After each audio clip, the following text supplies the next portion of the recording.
ஸ்ரீமதே ராமானுஜாய நமஹ. நம்ம பார்த்துட்டு இருக்க இந்த இடம் தமிழ்நாட்டில் ஸ்ரீமுஷ்ணம் என்ற இடம்.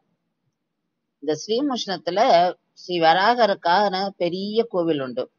அந்த கோவிலுக்கு பின்பக்கம் ஒரு குளம் இருக்கு. அந்த குளத்தோட கரையில ஒரு அஸ்வத்தாம மரம், அதாவது அரச மரம் இருக்கு. இந்த அஸ்வத்தாம மரமும் இந்த குளமுமே இங்க வராகமூர்த்தி சுயம்புவா தோன்றி அவர் தன்னோட உடம்ப எப்படி ஷேக் பண்றார். அப்போ அவரோட வியர்வை துளியிலேந்து தோன்றினதாம் இந்த அஸ்வத்தாம மரப. பெருமாளே சொல்ற, நீ இங்கேயே இருந்து எல்லாரையும் நீ ஆசீர்வதிக்கணும் அப்படின்னு சொல்லி. அதனால இந்த இடத்துல பெரிய ஒரு பழைய அந்த அஸ்வத்தாம மரத்தை சுத்தீர ஒரு காம்பவுண்ட் மாதிரி கட்டியிருக்கா.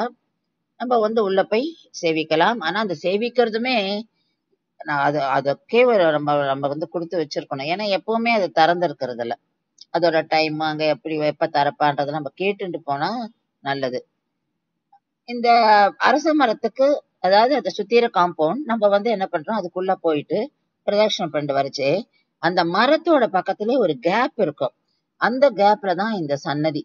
இந்த சன்னதியில லட்சுமி நரசிம்மர் எழுதியிருக்கார். அவர் பக்கத்திலேயே வராகமூர்த்தி.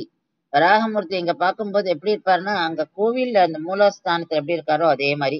ஆனா ஆபரணங்கள் கவச்சங்கள்லாம் இல்லாம அவர் நமக்கு காட்சி அளிக்கிறாருங்க. பக்கத்திலேயே கருடாழ்வார் இருக்கார், ஆஞ்சநேயர் இருக்கார், மத்வாச்சாரி இருக்கார். இவாலாம் இதெல்லாம் ஏழை பண்ணியிருக்கா. இதெல்லாம் ரொம்ப பழங்காலத்து இது பிரதர்ஷனம் பண்றதுக்கும் இடம் இருக்கு. இங்க நிறைய நாகங்களை பிரதிஷ்டை பண்ணியிருக்கா. ஏன்னா நிறைய தோஷங்கள் நீக்கிற இடம் இது அப்படின்னு சொல்றா.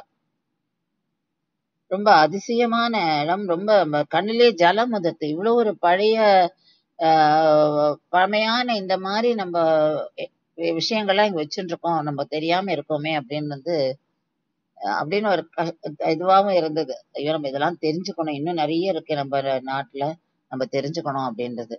இது அஸ்வத்தாம மரத்துல பக்கத்துல இருக்கிற, அதாவது நம்ம அந்த காம்பவுண்ட்குள்ளேயே நம்ம பாக்குறோம். காம்பவுண்ட் நான் சொல்றது அந்த அஸ்வத்தாம ப்ரொடெக்ட் பண்றதுக்காக கட்டியிருக்கா. அதுக்குள்ள இருக்கு. அதுக்குள்ள போனான்னா இதை சேவிக்கலாம். இதுக்கு பக்கத்திலேயே அங்க லட்சுமி நரசிம்மர் சன்னதி இருக்கு.